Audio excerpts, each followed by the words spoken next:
Padre bondadoso y eterno, dirige nuestras acciones de acuerdo con tu designio, para que, en nombre de tu amado Hijo, produzcamos abundantes buenas obras por el mismo Jesucristo nuestro Señor, tu Hijo, que vive y reina contigo en la unidad del Espíritu Santo y es Dios por los siglos de los siglos. Amén.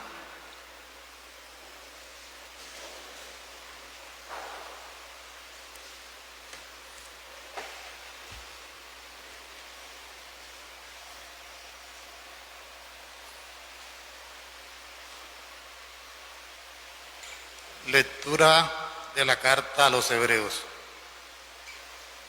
Hermanos, recordad aquellos días primero, cuando recién iluminados soportasteis múltiples combates y sufrimientos, ya sea cuando os exponías públicamente a insultos y tormentos, ya cuando os hacíais solidarios de los que así eran tratados, pues compartisteis el sufrimiento de los encarcelados, aceptasteis con alegría que os confiscaran los bienes, sabiendo que teníais bienes mejores y permanentes.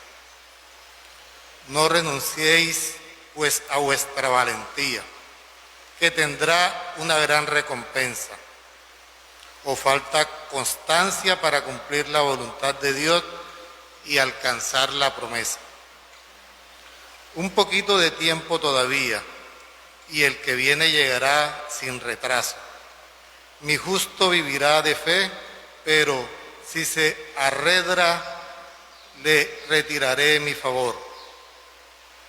Pero nosotros no somos gente que se arredra para su perdición, sino hombres de fe para salvar el alma. Palabra de Dios. El Señor es quien salva a los justos. El Señor es quien salva a los justos. Confía en el Señor y haz el bien. Habita tu tierra y practica la lealtad.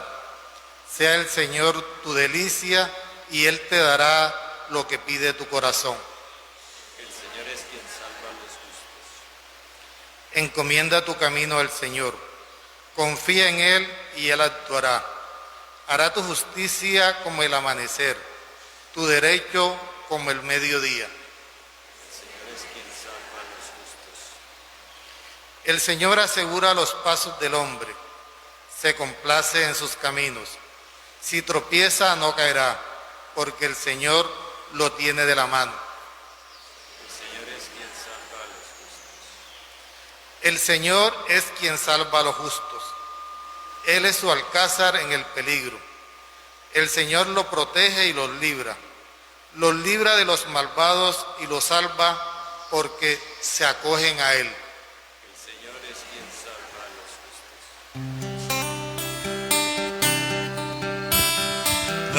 Aleluya, aleluya.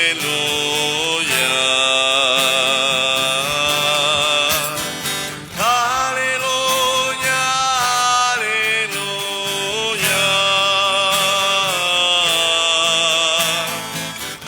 Aleluya, aleluya.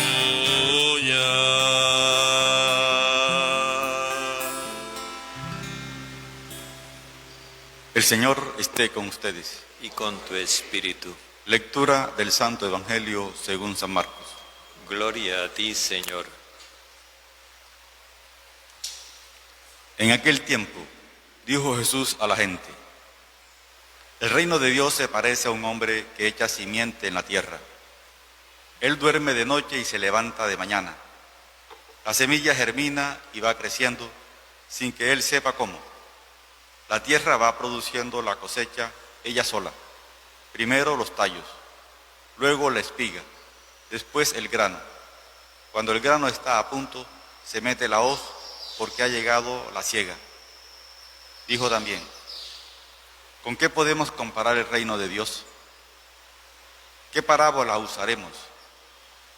con un grano de mostaza. Al sembrarlo en la tierra es la semilla más pequeña, pero después brota, se hace más alta que las demás hortalizas y echa ramas tan grandes que los pájaros pueden cobijarse y anidar en ellas. Con muchas parábolas parecidas les exponía la palabra, acomodándose a su entender. Todo se lo exponía con parábolas, pero a sus discípulos se lo explicaba todo en privado. Palabra del Señor. Gloria a ti, Señor Jesús.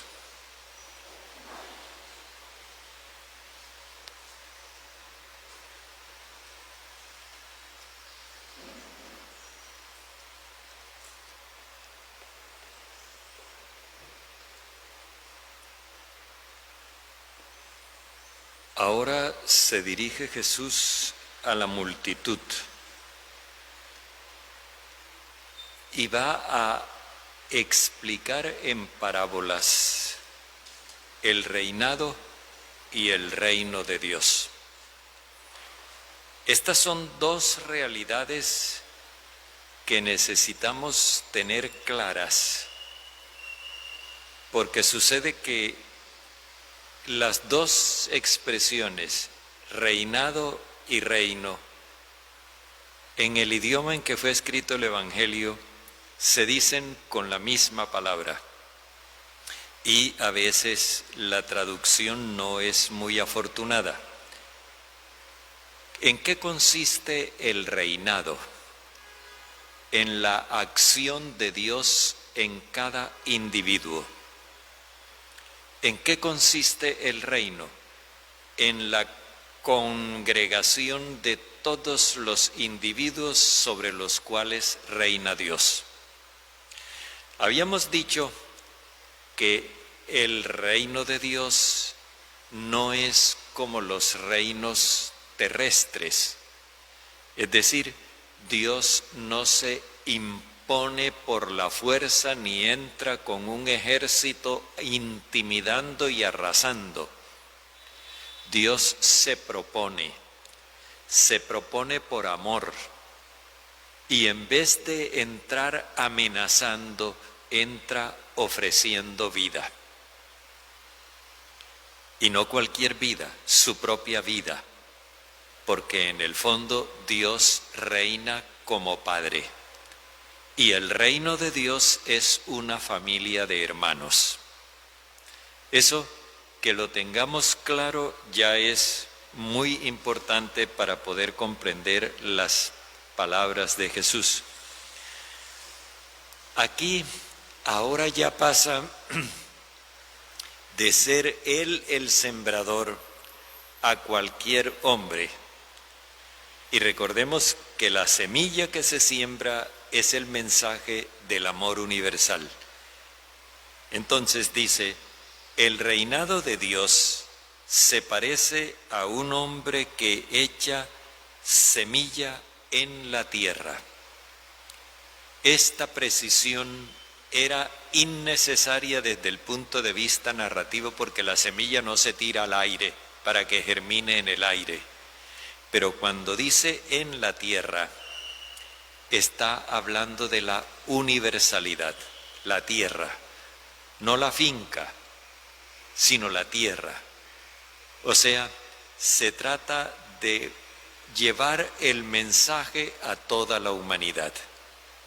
Este aspecto universal es determinante en el reinado de Dios. El hombre echa la semilla en la tierra y continúa su vida normal. Él duerme de noche y se levanta de mañana. Su vida sigue normal. Pero por otro lado, la semilla germina y va creciendo sin que él sepa cómo.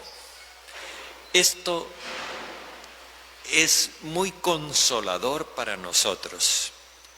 A veces los padres de familia sienten como que estuvieran perdiendo el tiempo porque se imaginan que lo que ellos le dicen a sus hijos por esta oreja le entra da la vuelta, no sigue por el cerebro y sale por esta otra. Así más o menos lo describen. Pero no, aquí hay otra cuestión. Recordemos lo que se nos ha dicho.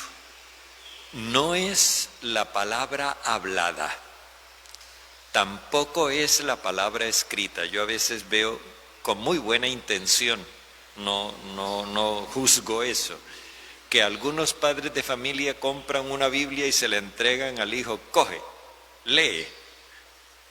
No es la palabra hablada y tampoco es la palabra escrita. O sea, no basta con que nosotros les digamos o con que escuchen predicaciones o vayan a retiros. Tampoco basta con que tengan la Biblia en el nochero al pie de la cama. Lo más importante es la palabra encarnada.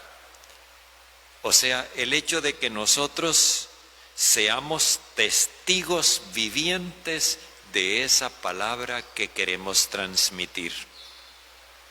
El hecho de que nosotros manifestemos el amor universal de Dios con nuestro propio testimonio. De eso se trata. Entonces, por eso dice que él sigue su vida normal, pero la semilla va haciendo su trabajo sin que él sepa cómo. Nosotros no sabemos cuál es el impacto que la palabra de Dios produce en cada persona. A mí a veces me sorprende cuando de pronto alguien me escribe: Padre, eso que usted dijo en misa me sirvió por esto y me dicen una cantidad de cosas, y dije, ¿y a qué hora se desató todo eso? Sin que yo sepa cómo.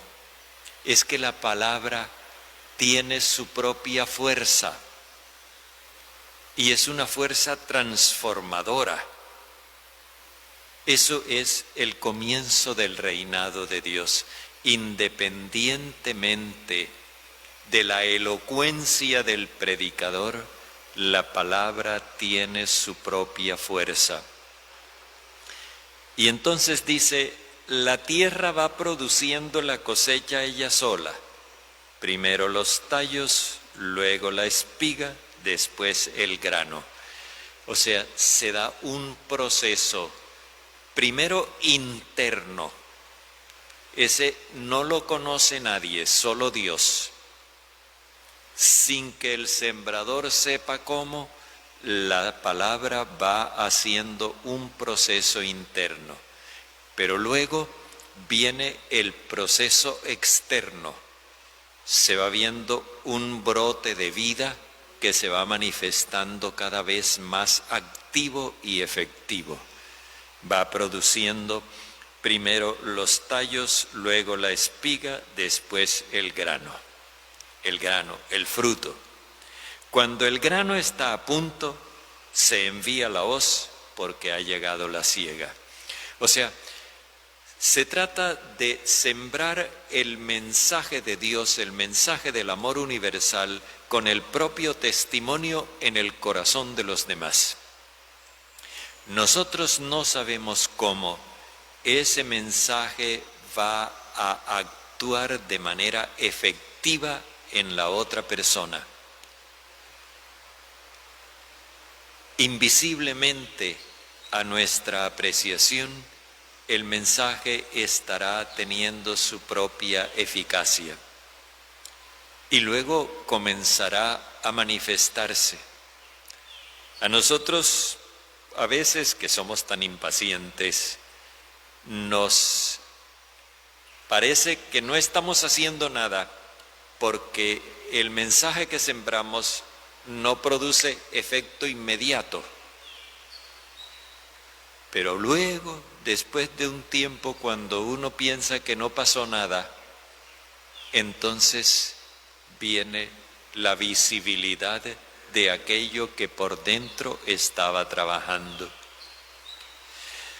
Y de esta forma, dice cuando habla de que ha llegado el tiempo y se envía la hoz porque es el momento de la cosecha, hace una referencia al profeta Joel allí.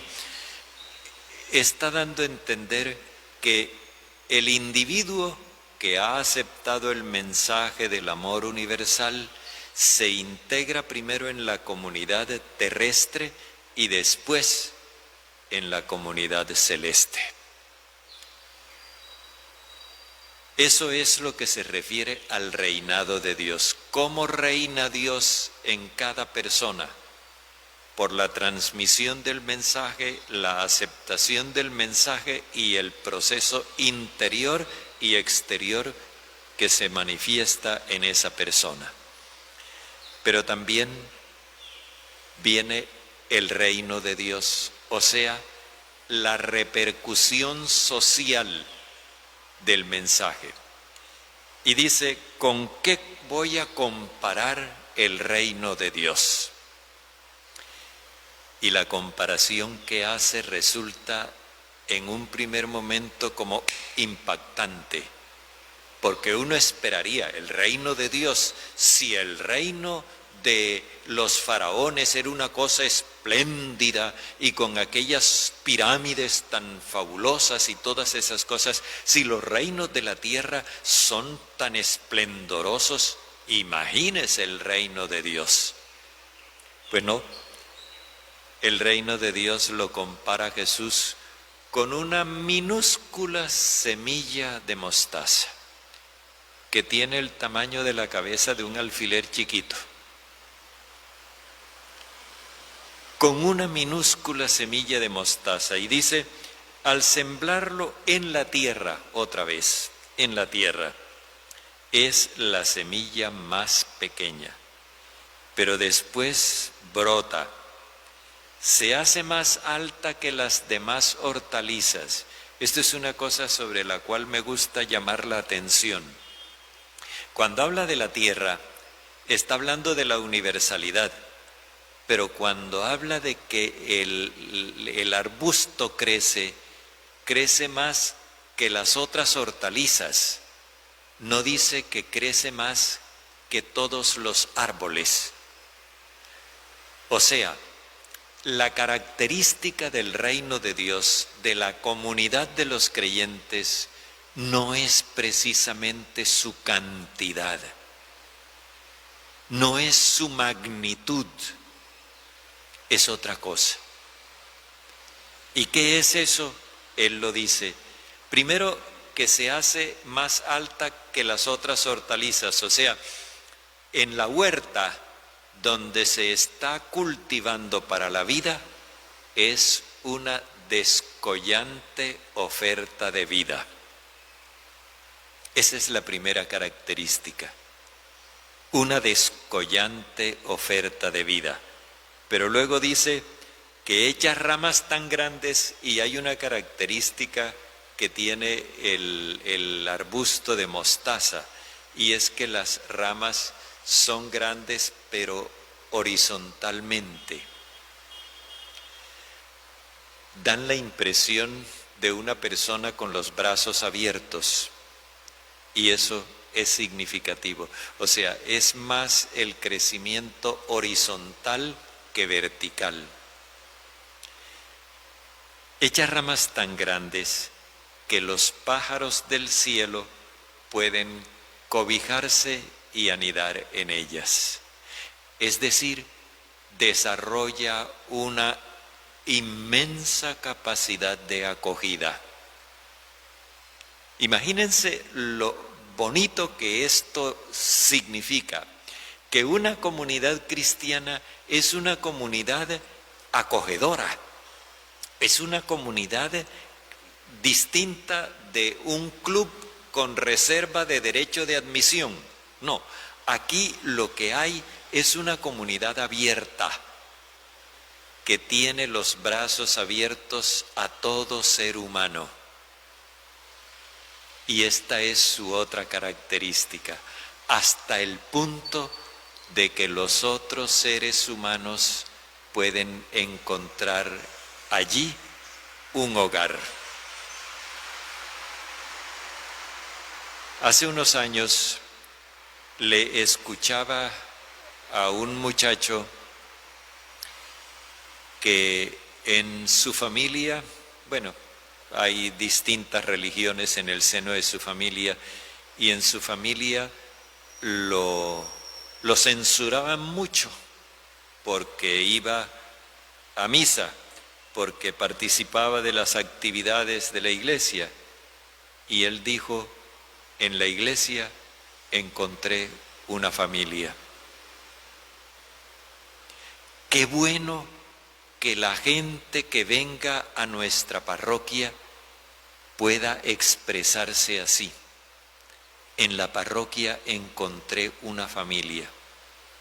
Que en nuestros grupos, en nuestras comunidades, no haya rivalidades que hagan que la gente se sienta sobrando o expulsada, sino al contrario, acogida, integrada. Así dice que es el reino de Dios, o sea, cada comunidad cristiana. Primero nos ha dicho cómo es cada individuo cristiano, ahora cada comunidad cristiana.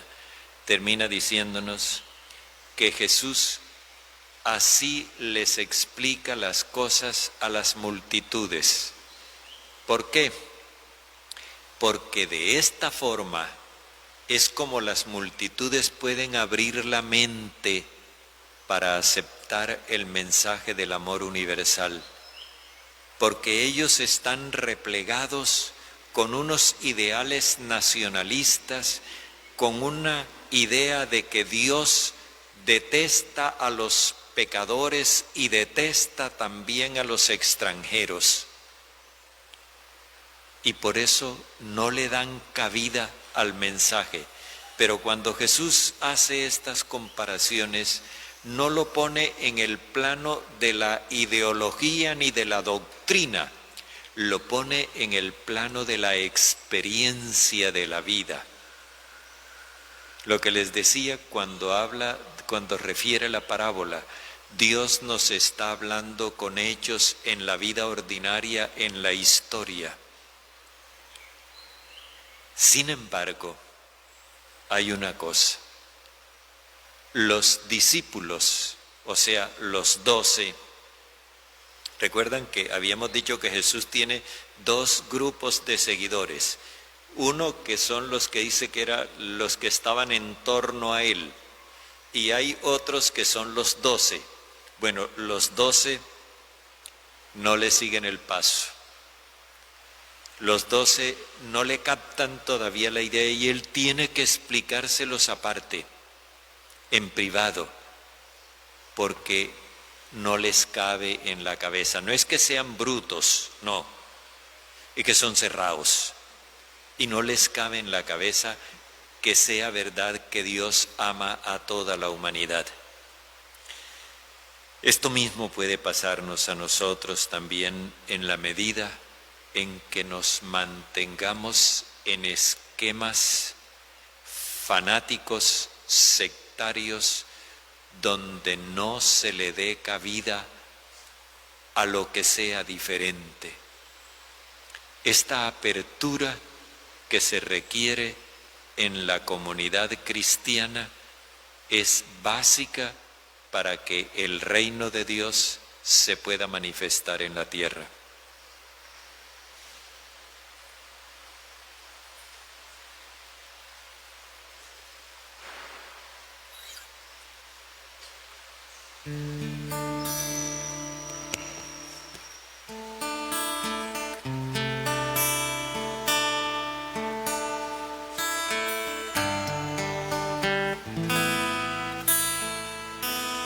Estamos hoy aquí con hambre y sed de ti.